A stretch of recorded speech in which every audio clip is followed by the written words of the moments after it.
President Bola Tinubu approved a salary increase of 30 to 80% for Nigerian Armed Forces personnel, announced Tuesday, August 4, 2026, via Special Advisor on Information and Strategy, Bayo Onanuga.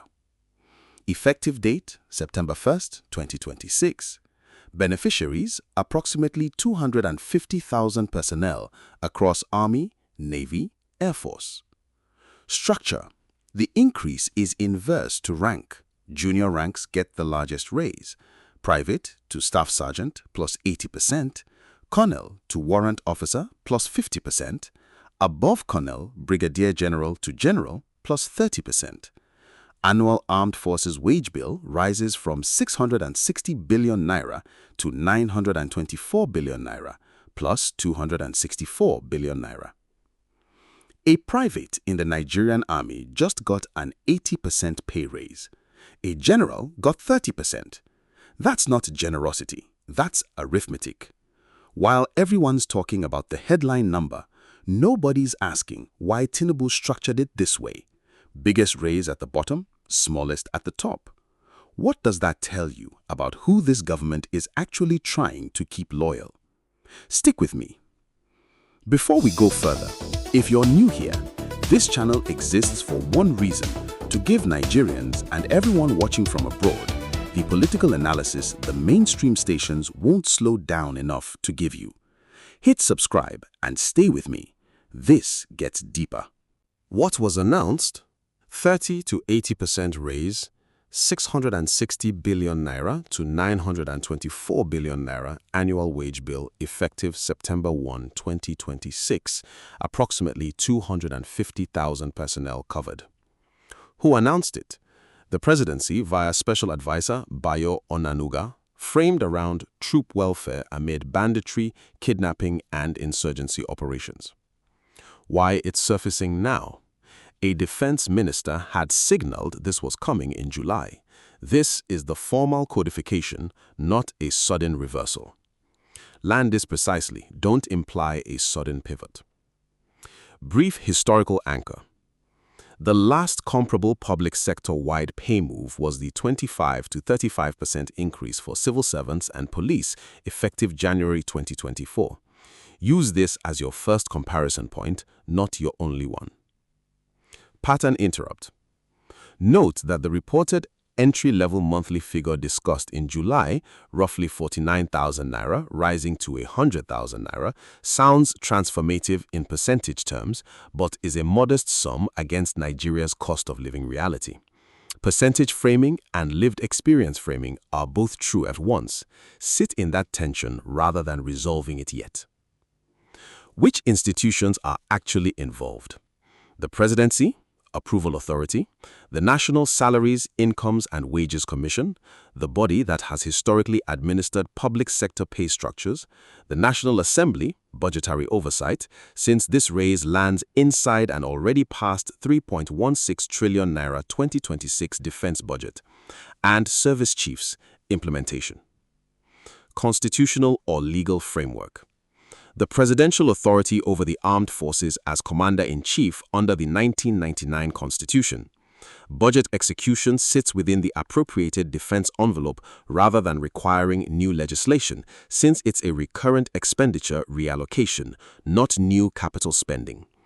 Explain this distinction clearly, viewers conflate the two. What limits exist?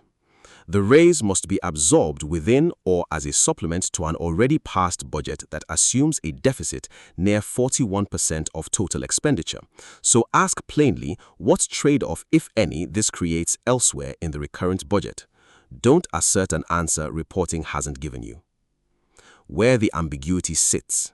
Public reporting confirms the what and when precisely, but not yet the funding mechanism.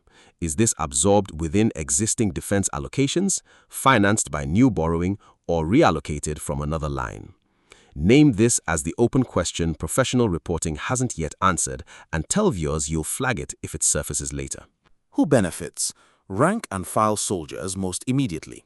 80% is a real morale lever for the personnel actually on the front lines of counterinsurgency, banditry and kidnapping operations. The presidency politically. by being able to point to a concrete welfare deliverable ahead of continued security operations. Resolve the hook's open loop here. The inverse rank structure concentrates goodwill at the base of the pyramid, the ranks doing the most dangerous, highest attrition work, and historically the ranks most linked to morale problems and desertion risk in counterinsurgency literature. Senior officers already sit on a materially higher base salary, so a smaller percentage still means a larger absolute value naira increase for them. Make sure you state both the percentage and the absolute value nuance so you're not misleading viewers either direction. Who risks losing relative ground? Civil servants and other public sector workers who received a smaller 25 to 35% increase back in 2024 and have not seen a fresh across-the-board adjustment since, especially against 2025 to 2026 inflation. This is where the August 2025 Nigeria Political Science Association's objection to a separate planned pay rise for political office holders is a useful comparison. Not because it's about this raise, but because it shows the live public sensitivity around who gets paid more, when and why, while ordinary wages lag. Electoral and regional dynamics. The earliest public reactions, Northern Senators Caucus and former Army Chief Buratai, both praised the move and explicitly linked it to gratitude for personnel confronting insurgency, banditry, and kidnapping concentrated in northern and central states. Note this as the visible reaction pattern so far, without assuming it reflects broader national sentiment.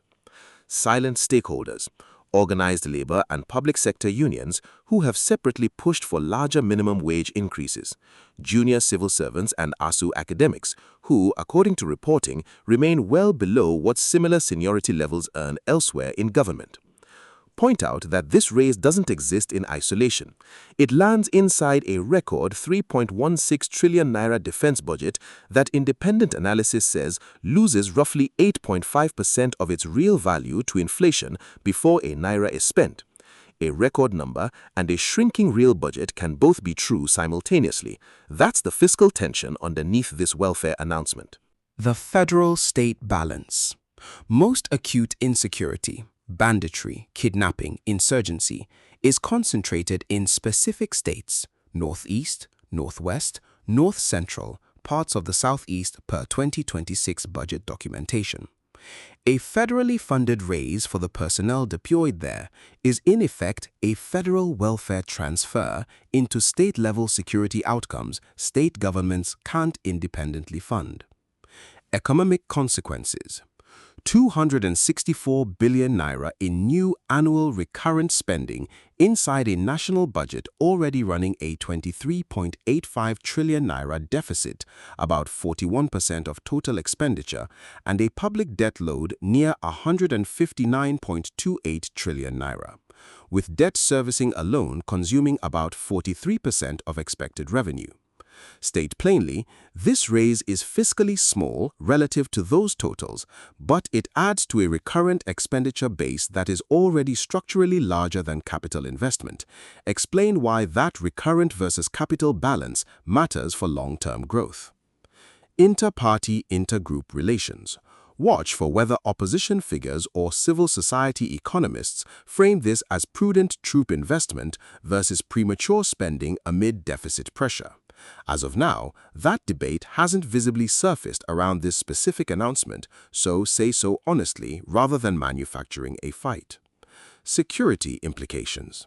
The stated rationale, retention and morale amid banditry, kidnapping, and insurgency operations is a legitimate operational concern in security sector literature generally. Raises alone don't resolve underlying capability or equipment gaps, which is a separate track from pay. No major foreign government or multilateral body has issued a formal position on this specific pay announcement as of this outline. State that plainly rather than inventing a reaction. Broader global pattern. This fits a recognizable pattern across multiple countries, governments facing active internal security threats using targeted compensation increases as a retention and morale tool distinct from equipment modernization spending. You can name this as a pattern without overclaiming Nigeria is following any specific foreign playbook. Diaspora angle. For Nigerians abroad, the practical relevance is threefold. 1. It's a signal of how the federal government is prioritizing recurrent security spending inside an already strained budget, which matters for anyone sending remittances or evaluating economic stability back home. 2. It interacts with Naira exchange rate dynamics, since Nigeria's 2026 budget assumptions have already been overtaken by real exchange rate movement, affecting the real value of any Naira-denominated raise. 3. It's a data point in the ongoing security picture in specific regions that diaspora communities with family ties to the Northeast, Northwest, or North Central often track closely. The case for the raise: underpaid, high-attrition frontline personnel are a documented retention and morale risk in any prolonged counterinsurgency effort. Percentage increases weighted toward junior ranks target the people actually absorbing operational risk, not just the officer class. The case for skepticism: raw Naira increases, about 49,000 Naira to about 100,000 Naira at the lowest reported tier, look large in percentage terms but modest in absolute terms against Nigeria's inflation and cost of living reality. The raise adds recurrent obligations to a budget already running a deficit near 41% of total spend, with debt servicing alone eating 43% of revenue, so the fiscal room to sustain this without future strain is a fair open question, not yet answered by available reporting. Misconception to correct directly: this is not a new or emergency appropriation. It's a reallocation or adjustment within already budgeted recurrent defense spending for FY 2026, not a sign of a sudden new revenue source appearing.